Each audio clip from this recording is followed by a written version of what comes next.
স্বাগত আমার সোশ্যাল মিডিয়ায় নেক্সাসের এই আয়োজনে আজকের পর্বে আমরা আমন্ত্রণ জানিয়েছি নুনা আফরোজ, অভিনেত্রী, নাট্যকার এবং নির্দেশক।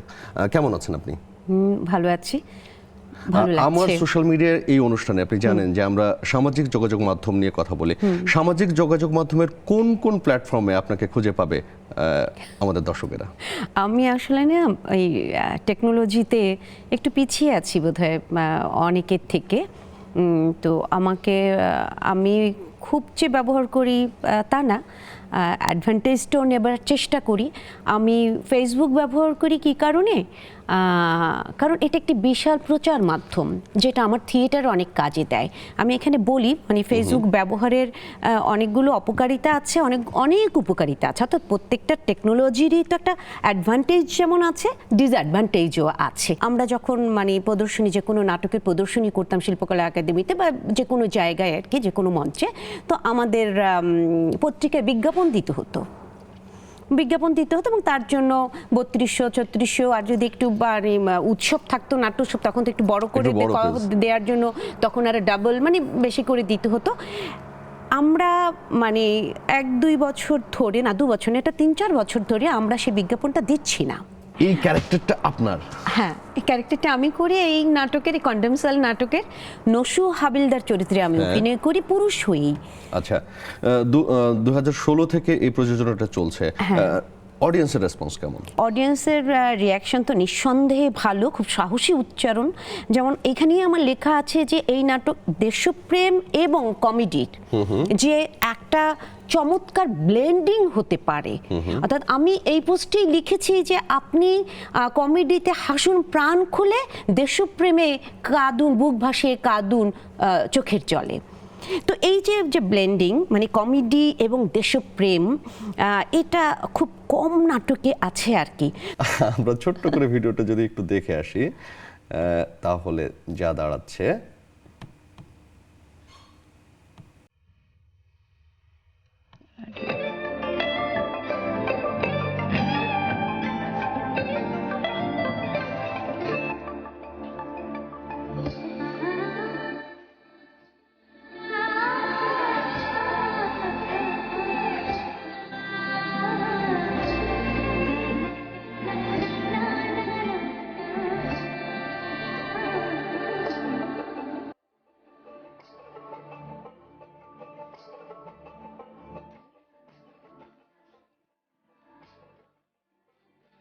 আমরা যে সোশ্যাল মিডিয়া ব্যবহার করছি তার কিছু অ্যাডভান্টেজ সম্পর্কে বলা যাবে, ডিসঅ্যাডভান্টেজও বলা যাবে। সেটা হচ্ছে যে এই পাশের মেয়েটি যে একটু স্লিম, ওটা আমার মেয়ে।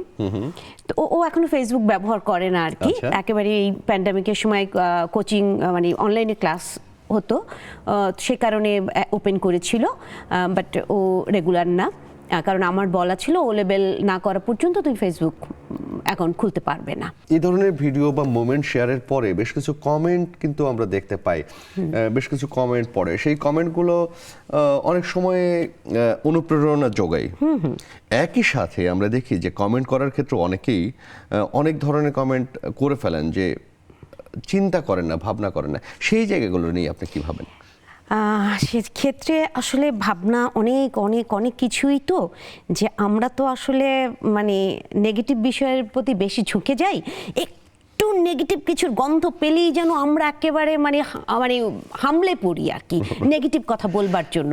এই যে দায়িত্ব নেওয়া, অর্থাৎ আমি কিছু একটা দেখলাম, আমি কিছু একটা পড়লাম, আমি রিয়াকশনটা এক্ষুনি দেব কি না সেটা আমাকে ভাবতে হবে।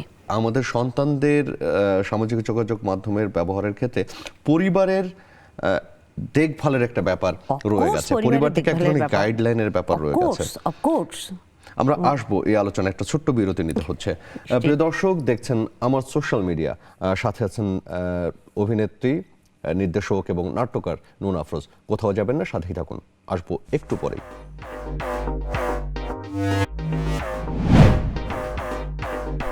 প্রিয় দর্শক, আমন্ত্রণ আরেকবার। কথা বলছি আমার সোশ্যাল মিডিয়া অনুষ্ঠানে নুনা আফরোজের সাথে। যে জায়গায় কথা বলছিলাম যে আমরা সামাজিক যোগাযোগ মাধ্যম ব্যবহারের ক্ষেত্রে আমাদের পারিবারিক এক ধরনের চেক অ্যান্ড ব্যালেন্সের ব্যাপার আছে। এবং আপনি কি মনে করেন যে সামাজিক যোগাযোগ মাধ্যম ব্যবহারের ক্ষেত্রে যে আমরা যখন যেটা মনে চাই আমরা আমাদের মোমেন্টগুলো শেয়ার করি, সেই শেয়ারের ক্ষেত্রে এক ধরনের আমাদের ভাবার প্রয়োজন রয়েছে। অফকোর্স ভাবার প্রয়োজন রয়েছে, কারণ আমি যেটা সবার সাথে শেয়ার করছি সেটা সবার সাথে শেয়ার করবার মতো বিষয় না, একান্তই আমার ব্যক্তিগত ব্যাপার, সেটাকে একটু ভাবনায় আনতে হবে। হ্যাঁ, সামাজিক যোগাযোগ মাধ্যম ব্যবহারের ক্ষেত্রে আপনি কোনো বিড়ম্বনার শিকার হয়েছেন, কোনো বিব্রত পরিস্থিতির মধ্যে পড়তে হয়েছে? না, আমাকে তেমন কোনো বিব্রতকর পরিস্থিতিতে পড়তে হয়নি। আপনি লাকি পারসন। একটা জিনিস ঘুরে ফিরে আসে যে সামাজিক যোগাযোগ মাধ্যমের বহুল ব্যবহারের ফলে আমাদের সামাজিক বন্ধনগুলো একটু শিথিল হয়ে যাচ্ছে। হ্যাঁ, কারণ আপনি কেমন আছেন আমি তো মানে হোয়াটসঅ্যাপে কিংবা মেসেঞ্জারে হয়তো বলবো শুভ সকাল দিব, এবং শুভ সকাল প্রতিদিন দেব, যে শুভ সকালের আর কোনো গুরুত্ব থাকছে না, ওপেনও করে কেউ দেখছি না আমরা আর কি। তো এই যে ব্যবহারের পরিমিতি, যে কোনো কিছু যে পরিমিতি, সেটাকে হারিয়ে ফেলছি।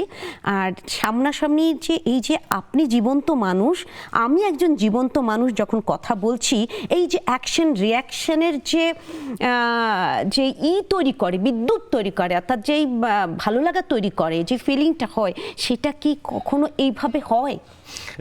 একেবারে সম্ভব না। হ্যাঁ, ওইটা অনেক অনেক অনেক মানে আমরা কেমন আছে জিজ্ঞেস করি, খোঁজ খবর নিই এখন ফেসবুকে, মেসেঞ্জারে। তো আমাদের যে একসাথে বসে, কথাটাও ঠিক যে আপনি যখন মানে এই মাধ্যমের বহুল প্রচলনে, যেমন আপনার এই পোস্টে যদি দেখি যে বন্ধুদের হাট বসেছে, তাই না, আপনার বন্ধুদের সাথে একটা মোমেন্টকে আপনি শেয়ার করেছেন এবং অন্য বন্ধুদের কিন্তু জানান দিতে পারছেন। হ্যাঁ, এবং আমি এক সন্ধ্যা নিমেষে হাওয়া বন্ধুময়তার তুমুল প্রশান্তিতে, অর্থাৎ বন্ধুত্বের যে একটা প্রশান্তি আছে, বন্ধুর সাথে মেলার, বন্ধুর সাথে আড্ডা দেবার যে ভালো লাগার একটা প্রশান্তি আছে, সেটাই আমি আসলে প্রকাশ করতে চেয়েছি। এটা তো আসলে আপনার এই টেকনোলজি ব্যবহার করেই শুধু হবে না। হ্যাঁ, তাতে আমি হয়তোবা একটা আউটপুট দিতে পারবো আর কি, এর বেশি তো কিছু নয়। হ্যাঁ, তো সেই জায়গাটা ধরে যদি কথা বলি, একই সাথে এটাও আসে যে সামাজিক যোগাযোগ মাধ্যম ব্যবহারের ক্ষেত্রে নতুন নতুন সম্পর্ক তৈরি হচ্ছে, কিন্তু সেই সম্পর্কের গভীরতা থাকছে না। এই বিষয়টা কি আপনি ভেবে দেখেছেন কখনো? সামাজিক যোগাযোগ মাধ্যমেই যদি কোনো সম্পর্ক হয়, সেটাকে গভীরভাবে দেখবারই কি আছে? আপনার সাথে যদি আমার সম্পর্ক হয়, সেটা যদি শুধুই মাত্র সামাজিক যোগাযোগ মাধ্যমে থাকে, তাহলে আমি গভীরভাবে ভাববো কেন? ভাবাই উচিত নয়। আপনার সাথে যদি আমার গভীর সম্পর্ক হয়, তাহলে একটা জীবন্ত মানুষের সাথে একটা জীবন্ত মানুষের মানে কনভারসেশন হতে হবে। আর এই যে ক্রিয়েটিভিটি, ভাবনা, আলোচনা, আড্ডার মধ্য দিয়ে, সামনাসামনি আলোচনার মধ্য দিয়ে আপনার থেকে আমি কিছু পিক করছি, আপনি আমার কাছ থেকে কিছু পিক করছেন, সেই বিষয়গুলো তো হারিয়ে যাচ্ছে। প্রাণ একটা স্পন্দনটা হারিয়ে যাচ্ছে কোথাও।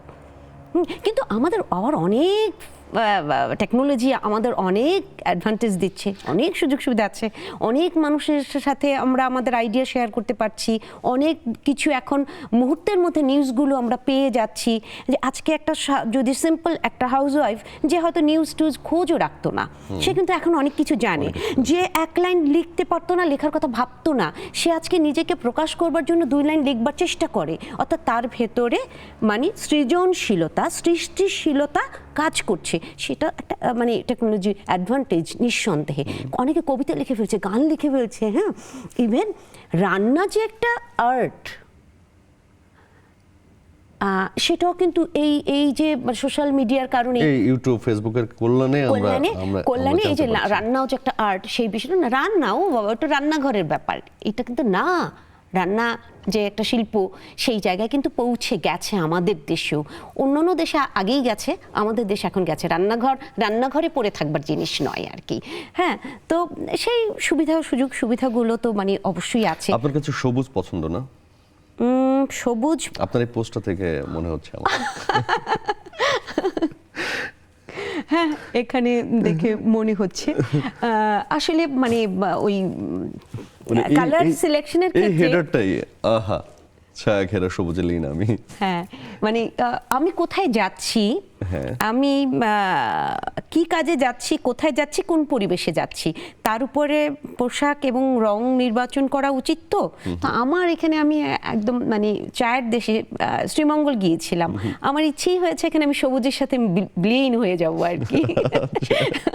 তো সেই কারণেই সবুজ এই প্রত্যেকটা কালারের এই যে গুরুত্ব আছে আমার কাছে। আপনার চায়ের দেশের না চায়ের রাজ্যে আপনি, হ্যাঁ এটা কি বন্ধুদের সাথে একটা সুন্দর সময় ছিল? হ্যাঁ। তো এই যে মানুষের ছবি তোলার প্রবণতাও কিন্তু বেড়েছে আর কি। ছবি তুলতে, মানে নিজের ছবি তোলার ছবি প্রবণতা তুলতে বাড়ার কারণও তো টেকনোলজি, যে আপনার হাতে যে টেকনোলজি। ডিভাইসটা আছে সেই ডিভাইসটা আপনি একটা ক্যামেরা সহজেই রয়েছে, আপনি প্রকাশ করে দিতে পারছেন, যা হাজার হাজার মানুষ দেখতে পাচ্ছে, রিয়াকশন দিচ্ছে আর আপনার কি। কথার একটু আগের জায়গায় যদি ফিরে যাই, যে সম্পর্কের গভীরতা নেই কারণ এই মাধ্যমটারই গভীরতা নেই, এরকম একটা বিষয় কি? না না, আমি তা বলতে চাইনি। মানে আমি বলতে চেয়েছি এই মাধ্যমটির গভীরতা নিয়ে একেবারেই আমি সে কথা বলতে চাচ্ছি না। আমি বলতে চাচ্ছি হচ্ছে যে শুধুমাত্র একটা টেকনোলজির মাধ্যমে যে সম্পর্কটা গড়ে ওঠে, সেটা আসলে কতটা ভিত্তি থাকে। মানে যাকে আমি চিনি না, আমি সামনাসামনি দেখিনি, আপনার আই রিড করতে পারিনি, আপনাকে আমি কেমন করে বুঝবো বলুন তো? রাইট।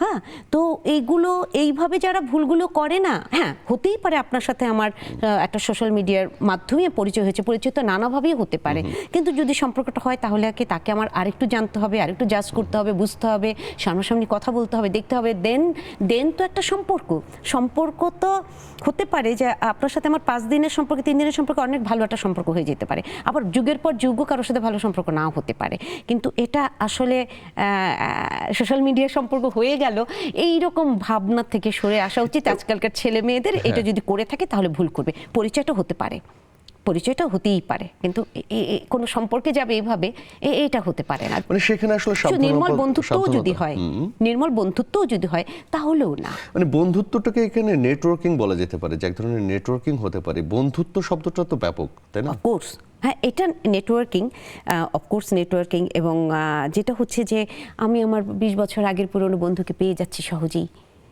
বা তার সাথে, বা আমার বন্ধু কানাডায় আছে, তাকে আমি সহজেই মানে যোগাযোগ করতে পারছি। সেই বিষয়গুলি তো ভালো দিক আমরা আছে। কথা আরো বলবো, আমরা একটা বিরতি নিয়ে আসি। প্রিয় দর্শক, সাথেই থাকুন, কোথাও যাবেন না, ছোট্ট একটা বিরতি নিচ্ছি।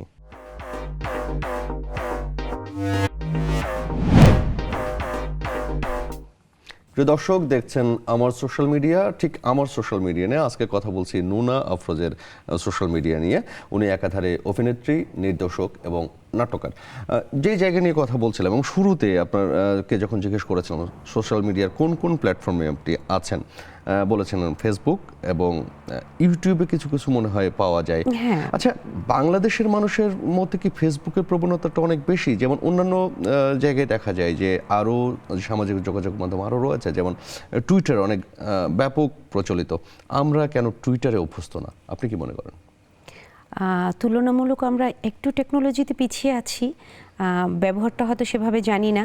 ফেসবুক অনেক সহজ বলে মানে যে কেউ আর কি সহজেই সেটা ওপেন করতে পারছে এবং কাজটা করতে পারছে, নিজেকে এক রকমের ব্যক্তিগত বিজ্ঞাপন কিন্তু ফেসবুক আমার কাছে এটা একটা ভালো বলেছেন, ব্যক্তিগত বিজ্ঞাপন, যে আমরা যা করছি আমাকে তুলে ধরতে পারছি। হ্যাঁ, তুলে ধরতে পারছি, যেটার জন্য যে আপনি বলছিলেন যে নাটকের বিজ্ঞাপন দিতে পত্রিকার কাছে যেতে হতো, অর্থকরী বিষয় ছিল, এখন সেটা লাগছে না। আমরা যদি আপনার ইউটিউবে একটু যাই, আমরা দেখতে চাই প্রাঙ্গণে মোড়ের ইউটিউব, এটা আমার নাট্যদল প্রাঙ্গণে মোড়। হ্যাঁ, এইখানে থেকে একটা কোন এটা আমরা দেখতে পারি?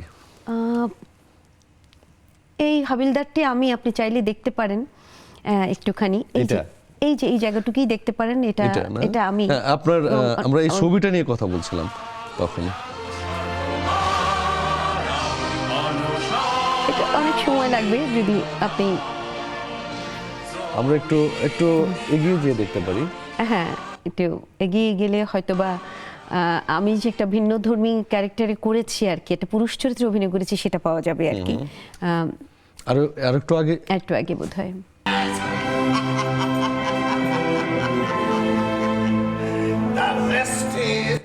মানে যে ক্যারেক্টারটার ছবি দেখছিলাম এই পর্বের শুরুতে, সেটারই অভিনয়টা দেখলাম আমরা। নিজেকে ভেঙেছেন অনেকটা। হ্যাঁ, মানে নিজেকে তৈরি করতে হচ্ছে। একজন অভিনয় শিল্পীর তো সেটাই কাজ। আমিও রবীন্দ্রনাথ, এটি সম্পর্কে একটু বলি আমি। সেটা হচ্ছে যে এই নাটকটি আমিও রবীন্দ্রনাথ, এটি ঠিক রবীন্দ্রনাথের লেখা না, নাটকটি লেখা আমার। আমার লেখা, আমার নির্দেশনা, আমি অভিনয় করেছি। এটি রবীন্দ্রনাথকে নিয়ে লেখা, অর্থাৎ রবীন্দ্রনাথের মানে 4টে এজ আছে এখানে, 29, 21, 69, 80। আচ্ছা। এই সময় রবীন্দ্রনাথের এই বয়সগুলোতে, কারণ আমাকে সিলেক্টিভ হতে হয়েছে, চুজি হতে হয়েছে যে আমি কোন জায়গাটুকু নেব, কারণ নাটক তো আমাকে একটা টাইম ফ্রেমের মধ্যে থাকতে হবে। তো এই বয়সগুলো, এই সময়গুলোতে রবীন্দ্রনাথের সৃষ্টিশীল কাজ, ব্যক্তিগত জীবন, এই নানা বিষয়গুলি উঠে এসেছে, এবং তার মধ্যে আমি এমন জায়গাগুলো নিতে চেষ্টা করেছি যে আমার নাটকে যেন নাটকটা থাকে, তথ্যের ভারে যেন ভারাক্রান্ত হয়ে একটা তথ্যচিত্র না মনে হয় আর কি। তো আমরা একটু দেখে আসতে পারি এই জায়গাটা।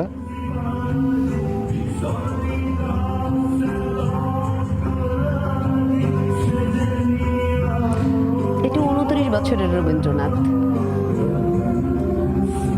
এই যে মঞ্চের কাজগুলোকে আমরা ইউটিউব ব্যবহার করে দর্শকের কাছে পৌঁছতে পারছি, এতে করে দর্শক কি নতুন করে হলে আসার প্রবণতা তৈরি হয়েছে? মানে এই সামাজিক যোগাযোগ মাধ্যম ব্যবহারের ফলটা কি পাচ্ছি আমরা? এটা একরকম জানান দেয়া, যেমন আমরা আসলে ইউটিউবে পুরো নাটকটি দিয়ে দেওয়ার ব্যাপারে খুব একটা বিশ্বাসী না, কারণ ওই যে মানে হলে গিয়ে নাটকটি দেখার যে আর মঞ্চ নাটকটি আসলে যখন আসলে ইউটিউবে যায় বা কোথাও যায়, তখন হয় কি মানে প্রত্যেকটা মিডিয়ার তো ভিন্ন ভিন্ন অ্যাক্টিং প্যাটার্ন, তো ওটাই কোথায় গিয়ে যেন একটু জার্ক করে। তো আসলে যেমন এটা এখানে একটা 5 মিনিট বা কয় মিনিটের একটা ফুটেজ আছে, পুরোটা নেই, অর্থাৎ মানে দর্শককে আকৃষ্ট করা যে তুমি আসো দেখো এর মধ্যে কি আছে আর কি, সেই প্রচারটা ইউটিউবের মাধ্যমে বা যে মানে একটা প্রমোশনাল হতে পারে। হ্যাঁ, হতে পারে আর কি। তাহলে তো মানে আর মঞ্চে গিয়ে অভিনয় করা দরকার হতো না, যদি ক্যামেরাই করতে হতো আর কি, মঞ্চের কথা তো আলাদা। অনুষ্ঠানের প্রায় শেষের দিকে আমরা যদি বলি যে সামাজিক যোগাযোগ মাধ্যম নিয়ে আপনার ভাবনার জায়গাটা কি, আপনি কিভাবে দেখেন, দর্শককে কি মেসেজ দিতে চান? আমি মনে করি যে আমরা যে কথাটি বলছি, যে কাজটি করছি, নিজের অবস্থান থেকে দায়িত্ব নিয়ে কথাটি বলতে হবে, তাহলে বোধহয় এই অনেক সমস্যা বোধহয় সমাধান। প্রতিটি মানুষ যদি আজকে মানে বিভিন্ন ফোনালাপও তো আপনি দেখছেন যে ফাঁস হচ্ছে, তো সেই মানুষেরা যদি দায়িত্ব নিয়ে তার অবস্থান থেকে কথা বলতেন, সেই রুচি, সেই মেধাই বলবো এখন আর কি, যে সেটা যদি থাকতো, তাহলে হয়তো একটা এইরকম নানান ধরনের অশ্লীল কথা বা যেই কথাটি ওই পদটির জন্য, ওই চেয়ারটির জন্য, আমি নুন আজকে এই চেয়ারে বসে যে কথাটি বলবো, সে কথাটি তো আমাকে দায়িত্ব নিয়ে বলতে হবে আমার অবস্থানের দিক থেকে। তো সেই দায়িত্বটি যদি আমরা নিতে পারি, প্রত্যেকের দায়িত্বটি যদি পালন করি, তাহলে বোধহয় অনেক একটা সুন্দর সমাজ, সুন্দর রাষ্ট্র, সুন্দর পরিবেশ, সুন্দর সম্পর্ক আমরা পাবো। কারণ সেটাকে আমি কিভাবে ব্যবহার করব, সেটার ব্যাপারে একটু চিন্তা ভাবনা করবার আছে আর কি। ধন্যবাদ আপনাকে। প্রিয় দর্শক, ধন্যবাদ আপনাদেরকেও যারা এতক্ষণ আমাদেরকে দেখছিলেন এবং শুনছিলেন। নতুন পর্বে আবার নতুন অতিথির সাথে হাজির হব। ততক্ষণ পর্যন্ত সবাই ভালো থাকুন, সুন্দর থাকুন, সুস্থ থাকুন।